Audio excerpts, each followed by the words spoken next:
Assalamualaikum. Hari ini Cikgu Fikiah akan mengajar anda semua topik tahun 6 bagi tahun 2021 ini. Pada hari ini, kita akan mempelajari sedikit sebanyak tentang pengenalan ringkas topik tahun 6 dan juga mikroisma tahun 6. Untuk mikroisma tahun 6, kita hanya akan menyentuh jenis-jenis mikroisma dan contoh-contoh sahaja. Jom kita mulakan. Hari ini kita akan berkenalan sedikit sebanyak tentang topik sains tahun 6 yang anda akan pelajari sepanjang tahun 2021 ini. Untuk tahun 6, anda ada 12 topik, iaitu yang pertama, kemahiran saintifik. Untuk pengetahuan anda, kemahiran saintifik sebenarnya anda telah pelajari dari tahun 3. Cuma perlu dipelajari setiap tahun supaya anda selalu faham, sering faham dan dapat diaplikasikan setiap masa. Yang kedua ialah peraturan bilik sains. Sama juga, peraturan bilik sains kita telah pelajari daripada tahun 1. Cuma kita perlu praktikkan setiap masa. Yang ketiga ialah unit mikroorganisma. 4. Interaksi antara hidupan seperti simbiosis, parasitisme dan sebagainya. Yang kelima, pemeliharaan dan pemeliharaan. Di sini kita akan melihat bagaimana kita nak pelihara haiwan-haiwan yang hampir pupus dan kita akan tengok kembali haiwan-haiwan yang telah pupus seperti dinosaur dan sebagainya. Unit seterusnya ialah unit 6 iaitu daya dan unit 7 kelajuan. Di sini untuk unit kelajuan dia lebih akan menguji kemahiran matematik anda kerana ada darat, bahagi dan sebagainya. Seterusnya unit 8 pengawetan makanan. Di sini anda akan membuat projek pengawetan makanan yang sangat menarik. Okey, seterusnya unit 9 bahan buangan. Seperti kita tahu bahan buangan akan dibahagikan kepada beberapa tong berbeza warna. Untuk unit 10 gerhana iaitu gerhana matahari dan gerhana bulan. Kita akan mengkaji bagaimana gerhana matahari dan gerhana bulan berlaku. Seterusnya unit 11 buruj. Ada 4 buruj yang anda wajib hafal daripada 88 buruj yang dicapai oleh ahli astronomi. Dan akhir sekali ialah unit 12 mesin. Di sini anda juga akan buat projek yang menarik berkaitan dengan mesin. Okey, so kita akan mulakan dengan jenis-jenis mikroorganisma. Sebelum kita melihat dengan jenis-jenis mikroorganisma, apa itu mikroorganisma? Mikro bermaksud sangat halus dan tidak dapat dilihat dengan mata kasar. Manakala organisma ialah hidupan. Maka mikroorganisma ialah hidupan seni yang tidak dapat dilihat dengan mata kasar dan hanya boleh dilihat dengan mikroskop. Betul. Seterusnya kita akan mempelajari 5 jenis mikroorganisma, iaitu yang pertama bakteria, kedua virus, ketiga protozoa, keempat fungi dan kelima alga. Okey, untuk kumpulan yang pertama, fungi. Okey, fungi merupakan kumpulan yang paling besar dalam organisma yang boleh dilihat dengan mata kasar. Apakah fungi itu? Cikgu rasa ramai suka makan. Okey, iaitu kulat ataupun kita panggil sebagai cendawan kan. Dia dalam kumpulan fungi. Dia boleh dilihat dengan mata kasar. Tetapi ada beberapa fungi yang lain yang tidak boleh dilihat dengan mata kasar yang sangat halus sebenarnya. Okey, yang pertama sekali yeast. Cikgu rasa siapa yang suka makan donat, suka makan roti, memang tahu apa itu yeast. Tapi kita biasa tengok yeast dalam bentuk serbuk, kan? Serbuk kecil. Tapi sebenarnya bila dilihat dengan mikroskop, okey, dalam gambar yang cikgu berikan kepada anda, ini merupakan gambar yang dilihat dengan mikroskop elektron. Maksudnya dia sangat-sangat halus tapi dengan mikroskop elektron dia boleh fokus dan boleh dilihat dengan lebih besar. Sebenarnya kalau dilihat dengan mata kasar, dia bukanlah macam ni kan. Yeast kita gunakan untuk pembuatan roti, okey, donat dan sebagainya. Seterusnya muko. Okey, muko kalau sebenarnya kita pernah lihat tapi kita tak lihat rupanya seperti ini. Okey, muko kalau kita lihat roti yang sudah macam dah nak expired ataupun dah expired, kita biarkan lama-lama. Anda akan lihat ada tumpuk-tumpuk berwarna hijau di atas roti tersebut. Itu ialah muko. Okey, muko dia akan berkembang dan membiak dan dia bila kita dah membesar di atas roti itu, okey, so dia telah menjadi jajahan muko. Dan akhir sekali ialah penicillium. Okey, siapa yang pernah makan ubat, yang suka makan ubat, dia selalu dengar penicillin. Okey, penicillin sebenarnya dibuat daripada fungi yang dinamakan penicillium. Okey, organisma seterusnya ialah protozoa. Protozoa ini sangat menarik sebenarnya sebab dia hidup di dalam air. Okey, yang pertama ialah paramecium. Jika kita lihat dengan lebih dekat, sebenarnya paramecium dia ada macam rambut halus. Apa fungsi rambut halus tu kan? Bulu-bulu halus dekat tepi-tepi dia. Okey, fungsi dia untuk dia memudahkan bergerak di dalam air. Ini adalah uh, protozoa yang hidup di dalam air, paramecium. Tapi sebenarnya semua protozoa hidup dalam air. Okey, dia bulu-bulu halus tu akan membantu dia bergerak supaya dia dapat bergerak ke sana ke sini.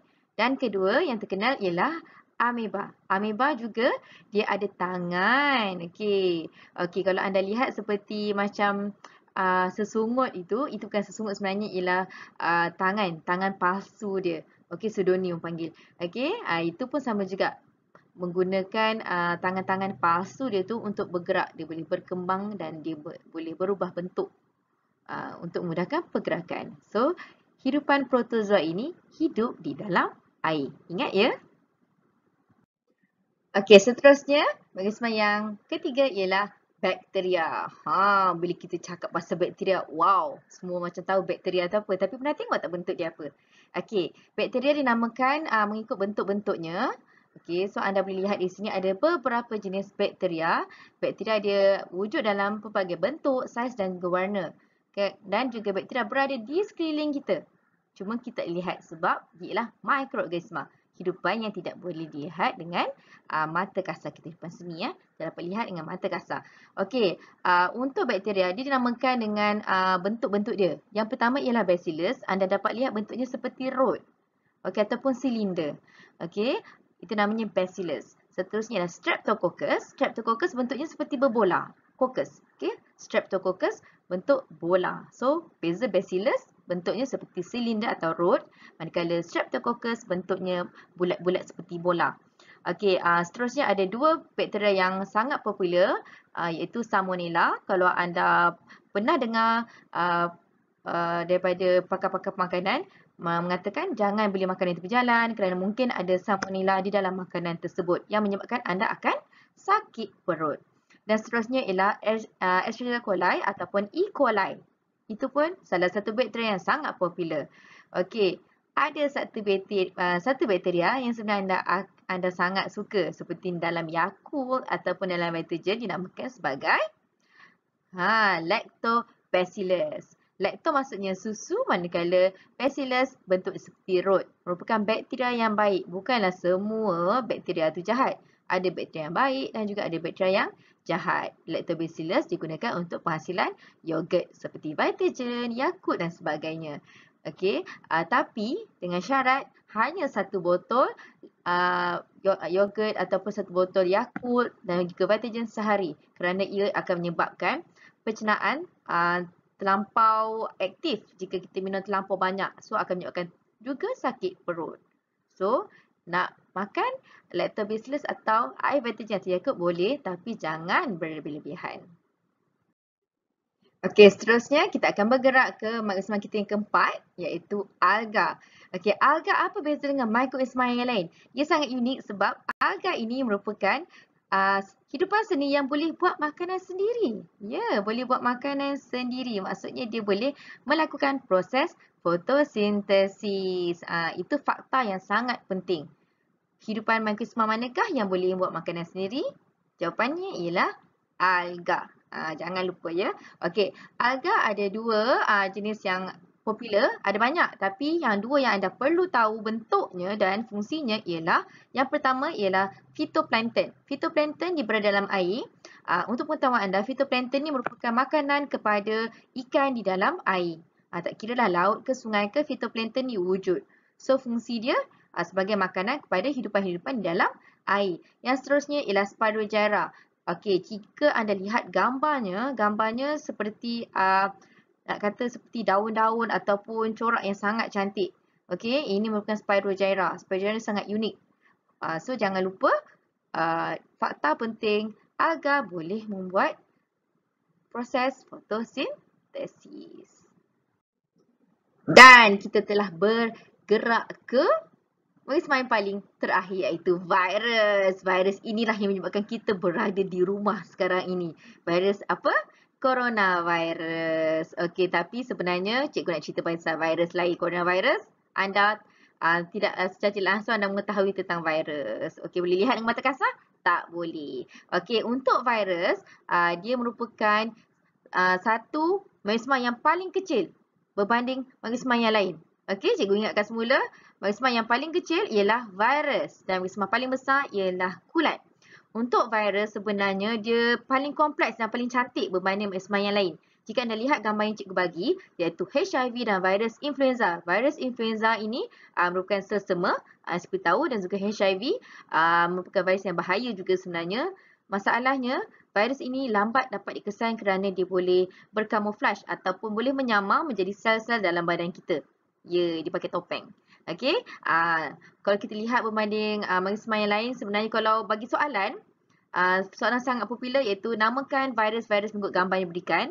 Kalau anda lihat macam kompleks sedikit bentuknya, itu ialah virus. Sebab virus bentuknya sangat cantik dan sangat unik berbanding yang lain. Dan juga virus hanya boleh lihat dengan mikroskop elektron. Okey, sedar tak sedar dah habis topik pada hari ini iaitu jenis-jenis mikroisma dan contoh-contohnya.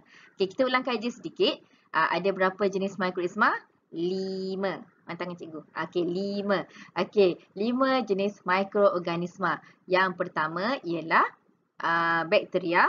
Okey, anda boleh lihat dengan bentuk-bentuknya. Okey, bentuk-bentuknya yang comel-comel tu namanya Streptococcus dan bentuk silinder ialah Bacillus. Okey, yang kedua, fungi. Fungi merupakan organisma yang paling besar antara semua mikroorganisma, iaitu kulat kita lihat dengan mata kasar. Okey, yang ketiga ialah virus. Okey, virus sangat popular. Sekarang pun kita duduk pun di rumah sebab dia. Okey, virus merupakan organisma yang paling kecil berbanding semua mikroorganisma yang kita dah belajar tadi. Okey, seterusnya ialah alga. Alga fungsinya penting ialah dia boleh membuat proses fotosintesis, iaitu membuat makanannya sendiri. Dan terakhir sekali ialah protozoa, iaitu hidupan yang hidup ataupun habitatnya berada dalam air. So, anda semua jangan lupakan bentuk-bentuknya. Okay, sebab soalan-soalan kalau keluar pun dia akan tanya apakah contoh, bagaimana bentuk dia, habitat dia di mana, dan juga namakan organisma mengikut bentuk-bentuk yang diberikan. So, sampai sini saja kelas cikgu. Terima kasih kerana sudi mendengar celoteh cikgu sampai ke akhir waktu ini. Okay, kita jumpa lagi di kelas akan datang. Siapa yang boleh join Google Meet, tahniah diucapkan. Okay, untuk pengetahuan anda, cikgu akan membuat Google Meet mungkin sebulan sekali bergantung pada penyertaan murid-murid kerana cikgu faham ada ibu bapa yang bekerja. Kemudian soalan-soalan yang mengikut seperti buku teks, Google Form, kita akan praktikan dari masa ke semasa. Okey, semoga kita dapat bersemuka di masa akan datang. Akhir kata, dengar cakap ibu bapa. Okey, jaga diri, jangan keluar rumah. Alright. Okey, sampai jumpa lagi. Assalamualaikum. Bye.